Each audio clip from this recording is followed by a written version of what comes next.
but they don't belong in the newsroom. This just in, scientists discovered that Canadian bacon is actually ordinary ham. This made a lot of people very angry and has been widely regarded as a bad movie. Miserable bloody Romans, no sense of humour. With what Dr. Ashland just said, do you concur? Don't talk to it, Mary. Don't encourage it. We're just like Kevin Bacon. The only thing that will redeem mankind is cooperation. I think we can all appreciate the relevance of that now. Welcome back to the Hollywood Thumb, a short-form movie news podcast brought to you by the parent podcast, It's Just Two Movies. My name is Daniel King. In the studio with me this afternoon, we don't normally do this in the middle of the day, Brandon Stewart. I should be drunker, Danny. Man, if we were both fucking plastered at 1 p.m. on a Saturday, I would be like, wow, this is, what is it, 2007? So people would just go, so you guys are millennials, correct? Yeah. Fucking nailed it, I guess. Besides the point, let's go ahead and kick off the news here. I've got some sad news up top. Hugh Hudson, director of Chariots of Fire, dies at 86. That's sad. Yeah. Well, that's a long run. I mean, 86. You know, you squeeze the life out of it. But wow, I mean, Chariots of Fire is a great fucking film. Oh, he looks pretty drained. Yeah, I did. Just like a fucking a juiced raisin or what? looking pretty rough. Yeah. He had been sucked out all the wine that he could possibly produce. Oh yeah, definitely. Chariots of Fire is a good flick though. So I mean, I'm sure his creative influence will live on, regardless of him passing away. Here we go. The Flash. How are you on like comic book movies? Love them, hate them? So I'm at a point now. I grew up with comic book movies or comic books my entire life. Collected them avidly since I was 10 o'clock. It is 1 o'clock in the afternoon, isn't it? Haven't had my first beer yet, Danny. Yeah. Oh, me neither. Well, I've been collecting them since I was 10 years old. I'm getting kind of burned out on superhero films, but this one in particular, I gotta say, Ezra Miller they are a piece of shit. Yeah, he's a big shitbag. Look, when they announced that they were doing this movie, I was really excited about it because the Flash is a really interesting, pivotal character for anything that can happen in the DC universe. But this was in 2014 that they announced this. This has been almost 10 fucking years, and I just want to be done with it. I'm tired of hearing about Ezra Miller. I'm tired of hearing about the fucking movie. I'm tired of being like, oh no, it's coming out. Is it? I just don't even care at this point. Will I go watch it? I don't know that I'll even go see it in theaters just because Ezra Miller's such a sack of shit. But they did release a teaser poster for it. I don't know if you had a chance to get a look at this. But it's him standing under the Batman logo from Michael Keaton's Batman 1989. So we might get. I'm wondering if we're gonna get a Batman Beyond style Bruce Wayne where he's an old man. I believe so. I think I saw set photos a long time ago from this movie that's been in production for almost 10 years, and I remember seeing Keaton a part of it. So I would imagine that that's the type of thing that we're gonna get. I'll mostly pay attention to that part of the story. I as well won't be watching it in theaters because I just, this whole entitled thing that this guy has done and the piece of shit ways that he has. I'm ready. If I'm going to watch comic book films from DC, I'm ready for James Gunn to take the helm and reverse everything that's going on. Yeah, a lot of them that have come out over the course of the last 3 years feel so paint by the numbers. Like none of them are really doing anything new or exciting. They're just doing, just do what Marvel did in Phase 1. Why? Well, you don't have to. We're past that though. We already saw those movies. Just shake it up a little bit. James Gunn does a really good job at that, so I'm looking forward to the stuff that coming down the pipe over at DC. Let's see here. Okay, I have a fucking ridiculous amount of Vin Diesel related news. Are you a Vin Diesel fan? Well, you are because you have the same head. That's true. People are all the time like, "Oh my god, it's Vin Diesel." Wait, it's just Danny. Fast X director Louis Leterrier. That's best guess. Maybe Leterrier. Louis he's Leterrier. a human dog. Said that he rewrote the entire script in a couple of days after production changed hands from the original director, Justin Lin. I just think it's weird when I think it's interesting when a huge franchise like this will just turn on a dime the creative route that they're going with the film and just go, oh, we can do this totally different thing. It'll be fine. Will it? Like, are you just putting it out there based on the faith that so many people love these movies, they're going to go see it no matter what it's about? I need my family. My family. Family, all about my family. Yeah, it's about family. It's about family and Coronas, you know? To me, yeah, I go to Corona with the family.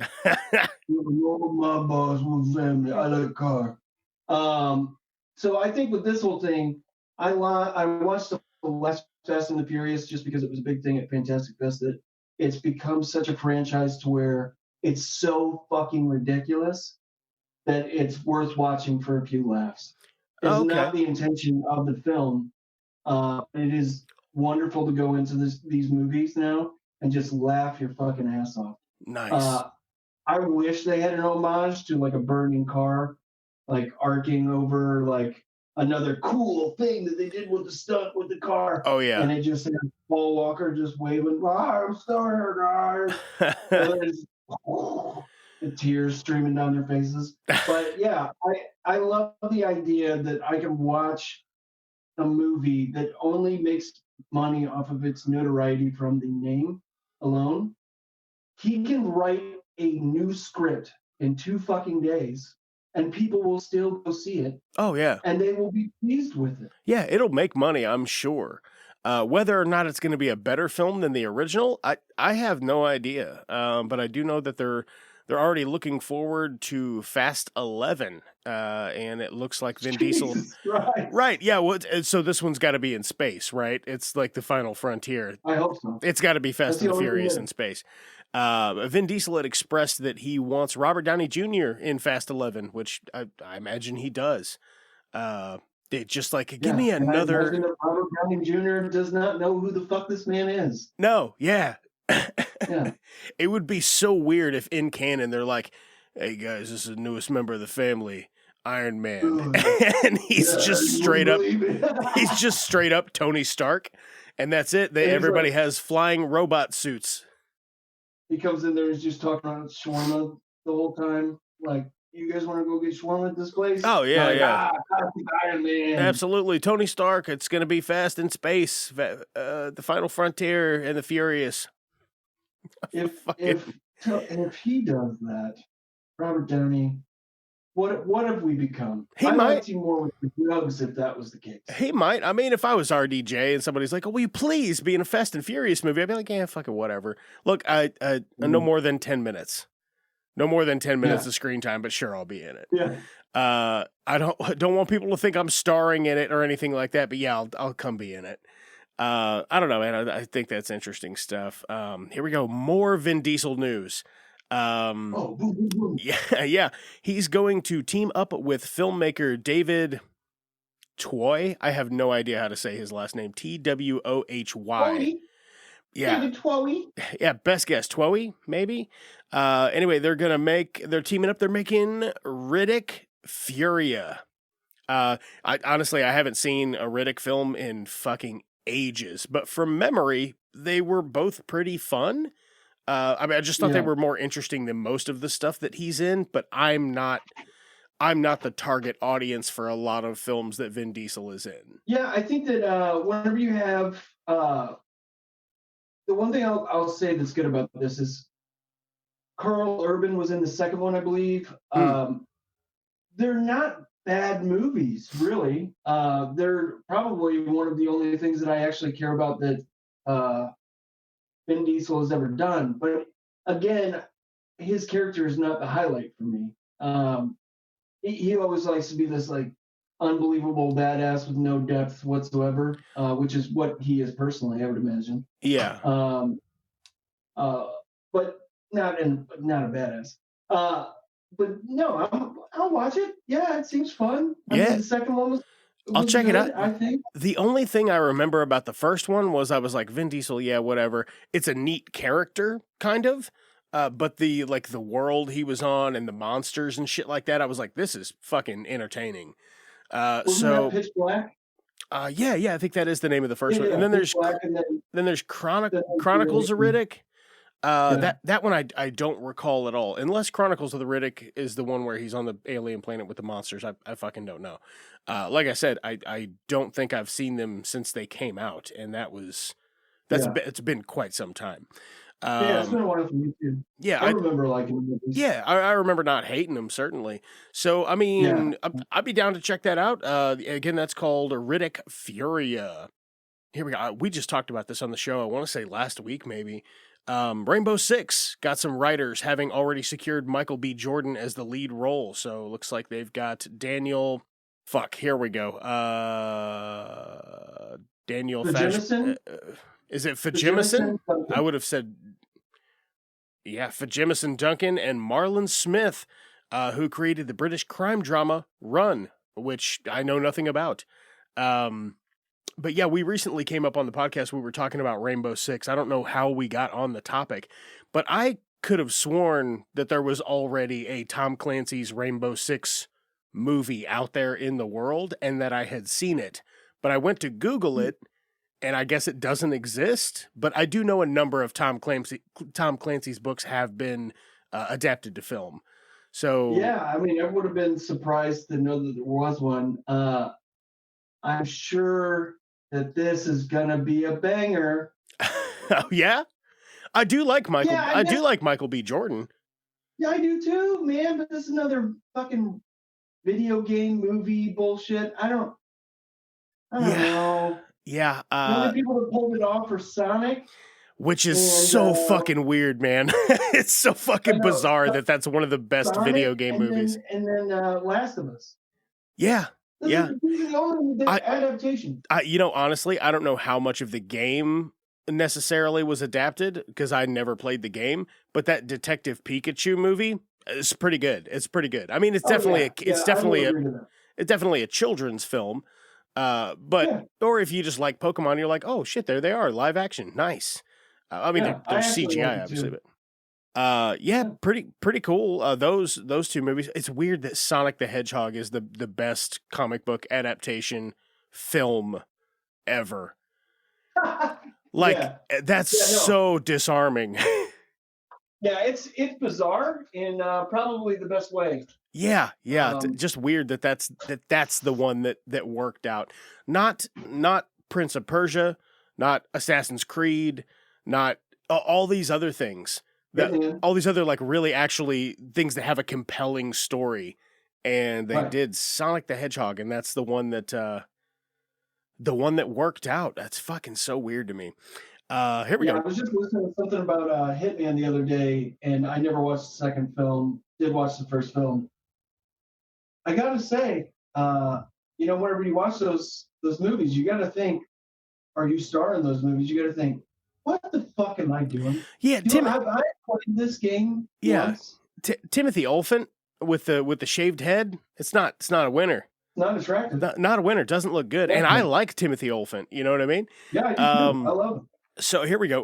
Knock at the Cabin knocks Avatar 2 off the leaderboard at the box office with 80s for Brady coming in hot on its heels. Well, I got to say, Danny, that's a little racist because blue people matter. Okay? Yeah. Oh, and no. Knock it off the pedestal. They've come a long way, Danny.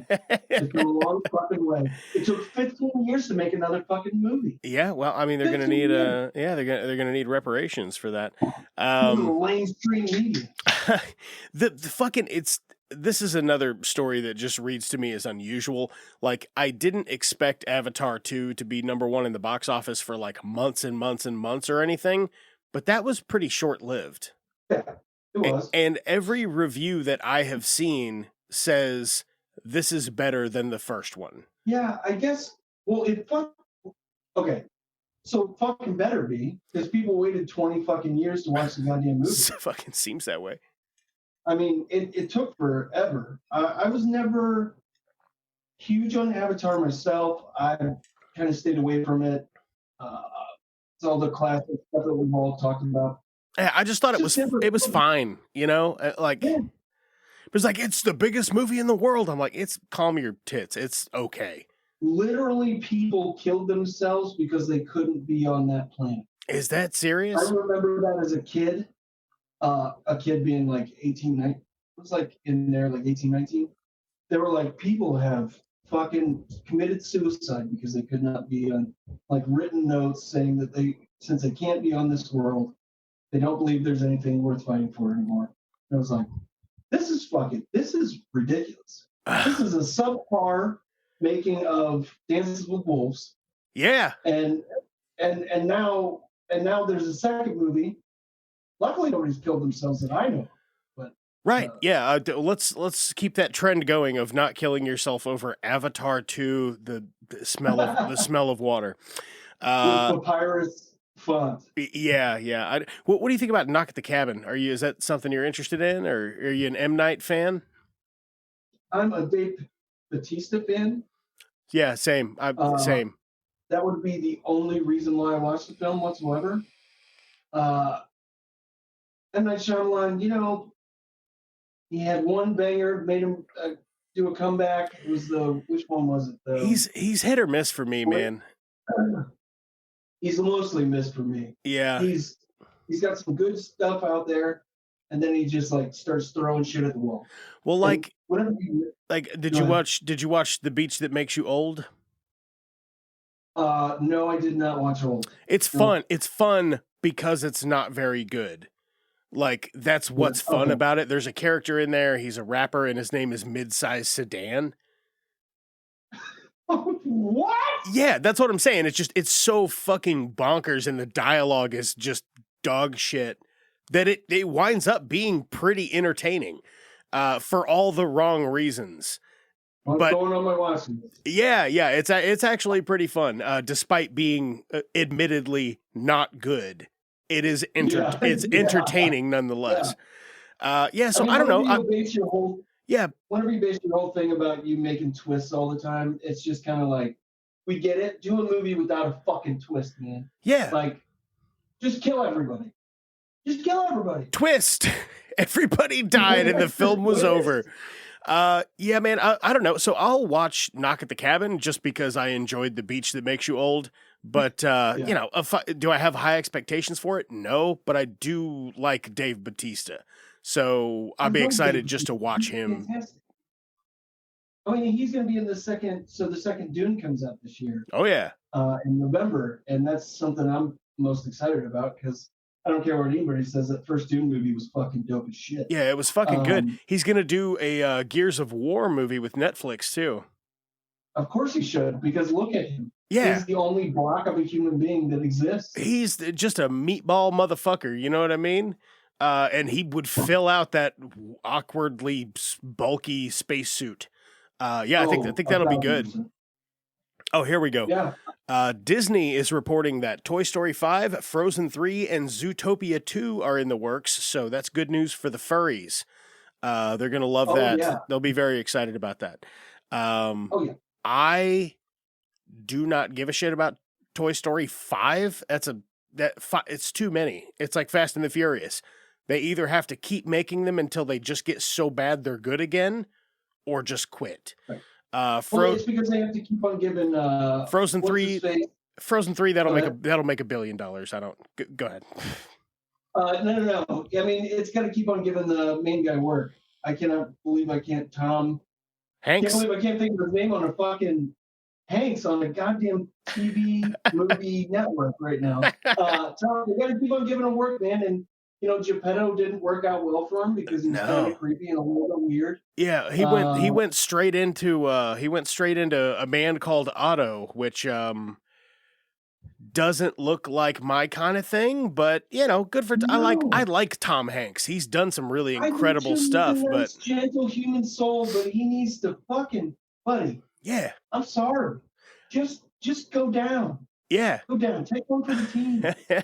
What just do something Hanks? Do something edgy again. Do like a Catch Me If You Can. Yeah. Do something fucking batshit crazy. What was the one where he was the thief that was stealing from that old woman? And Oh, they're drilling into the bottom of the house. Yeah. That was fucking fantastic. yeah, that was a fun character for him. What is that called? God, that's such a great movie. Where he's like, And- he looks like the camp. He looks like Colonel Sanders. Oh my God. He's got that. I want that. He's got I that want Southern that, tang. man.